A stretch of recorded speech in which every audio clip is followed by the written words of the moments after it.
democratizar a arte. Esse é o objetivo de um projeto que está montando um vídeo documentário sobre um artista chamado Benedito Calixto. Apesar de suas obras serem muito valiosas e muito importantes no mundo da arte, poucas pessoas, pelo menos em Catanduva e nas cidades onde a sua arte está exposta, têm esse conhecimento. E é por isso que o Simples Assim vai contar um pouquinho para você sobre o projeto e também sobre as obras do pintor Benedito Calixto, que olha só onde elas estão. Dentro de uma igreja, na Matriz de São Domingos, em Catanduva. E aqui ao meu lado está a Márcia Freitas, que é jornalista e vai contar pra gente agora o que é o projeto. Por que é que você começou a trabalhar com Benedito Calixto? Márcia, obrigada, viu, por ter vindo aqui falar com a gente. Muito obrigada eu por ceder esse espaço para a gente divulgar o projeto, que na verdade é exatamente isso, colocar a arte à disposição da comunidade. Ela já está. Mas, normalmente, a gente vê a igreja como um templo sagrado de oração. E ela pode ser vista de uma forma diferente, por exemplo, como um museu. Então, por que eu comecei a me interessar pelo Benedito Calixto? Eu sempre fucei, não sou crítica de arte, mas eu sempre gostei muito de arte e sempre dei aula de história da arte. Enfim, é um universo que me possibilitou colocar os alunos frente à obra de arte. O que é isso? É incomodar o nosso aluno para que ele comece a pensar e para que ele comece a refletir em que condições de época, política, cultural foi feito esse tipo de obra de arte. Então, começo a me interessar pela formação das pessoas, que é exatamente a proposta desse projeto. Tirá-lo só das igrejas, tornar a igreja uma entidade artística. Trazer as pessoas para conhecer a arte também. Trazer as pessoas para conhecer a arte, tanto que esse vídeo documentário nós vamos percorrer nesse momento 5 cidades do interior. Atibaia, Amparo, Bocaina, Catanduva e Ribeirão Preto, que são as cidades que têm obras de artes do Benedito Calixto nas igrejas. Catanduva tem, Márcia, o maior acervo, são 19 obras do Benedito Calixto. Então aqui você vai ter um olhar diferenciado para essa exposição? Além de ter um olhar diferenciado para essa exposição, eu acho que a gente tem um porta-voz aqui muito interessante, que é o Padre Silvio, que preza por toda essa arte, que entende o valor disso tudo para a comunidade e nos apoia também nesse projeto, porque nós precisamos disso também. Nós vamos ter o apoio sim nas outras cidades, mas para você ter uma ideia, o Benedito Calixto é santista. Lá em Santos existe uma pinacoteca chamada Benedito Calixto, maravilhosa. Quem quiser ir ao site, visite. A igreja de Santos tem 3 telas dele. Então, Bocaina tem também, acho que 15 ou 16 telas, também tem um acervo interessante. Mas onde ele conseguiu expor esse tipo de obra de arte? Onde ele conseguiu fazer essa representatividade? Nas igrejas menores, onde ele tinha um contato com o bispado, que era naquela época, 1920, a época áurea do café. Então tem todo um histórico para a gente investigar. E mostrar e apresentar. Principalmente para os nossos estudantes, para as nossas cabeças jovens que precisam ter esse fio condutor para entender o porquê que nós estamos dessa forma hoje. Márcia, você acha que de repente as escolas deixaram de apontar isso para os alunos? Não há, por exemplo, a gente até conversava, o João e eu, passeios ou excursões que as escolas, vamos falar só daqui de Catanduva, que é o universo em que a gente mais tem proximidade, né? As escolas não propõem esse passeio para os alunos, a menos que eu esteja muitíssimo enganada, né? Você teve filhos e você também frequentou as escolas. Exato. E aí, por que é que não há esse apontamento, na sua opinião? O que é que falta para que esses professores de artes tenham o despertar, o olhar atraído para esse acervo riquíssimo que nós temos aqui? Conhecimento. A chave de tudo é conhecimento e informação.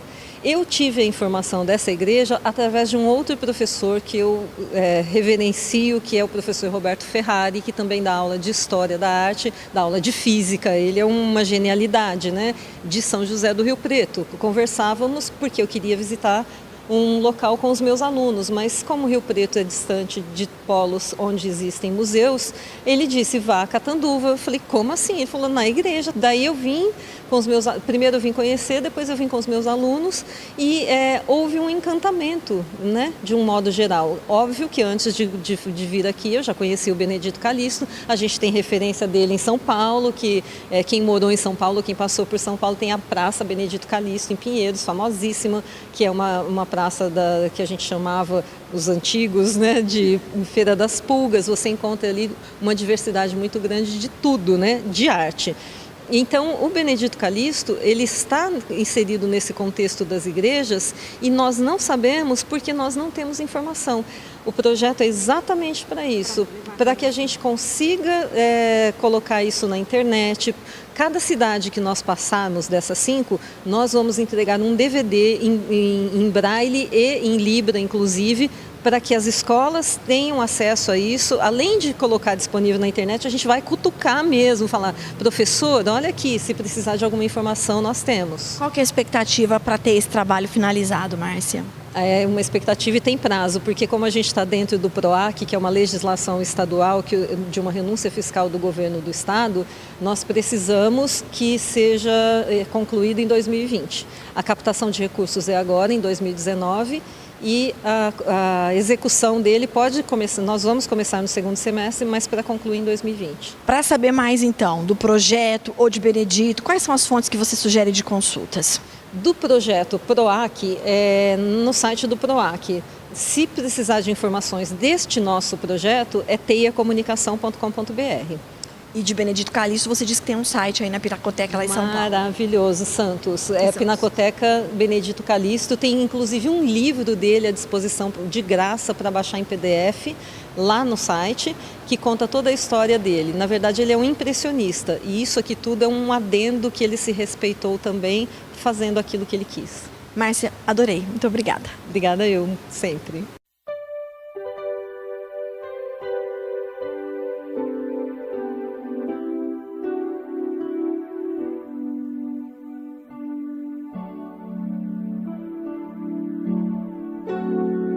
Há exatos 50 anos, o padre Silvio Ferreira chegava a Catanduva como pároco, quando o padre Albino já não estava mais, já estava indo, não é verdade, padre Silvio? Ele renunciou. E desde então o senhor cuida aqui desse acervo maravilhoso que tem uma riqueza tamanha em obras de arte. Certo. O que isso significa para o senhor, padre? Olha, significa que eu, sinceramente, sem falsa modéstia, eu dei valorização a essa igreja. Pelas telas, pela beleza que ela é e que nunca foi assim tão exposta como está sendo atualmente. Então, precisa dizer quase que há 50 anos para que se começasse a valorizar esta obra aqui em Catanduva. Tem muita coisa ainda para acertar, mas já é alguma coisa, né? O senhor entende que a Igreja Matriz é um ponto, é um centro cultural, além de um centro religioso, além de uma igreja, ela também é um centro cultural que merece ser visitado? Não tem dúvida alguma, porque afinal de contas as pessoas vindo aqui ver a nossa igreja, eles vão conhecer um grande artista brasileiro que não está sendo muito reconhecido, esta que é a verdade. Então eles vindo aqui, eles começam a conhecer o Benedito Calixto, que tem obras não só aqui em Catanduva, mas também em Ribeirão Preto, em Bocaina e outras tantas igrejas, que ele fez as telas, pintou as telas e as colocou nas igrejas. Além das telas, que outra qualidade da Igreja Matriz de São Domingos de Catanduva tem, na sua opinião? Olha, além da igreja... Além das telas, o que é que a igreja tem?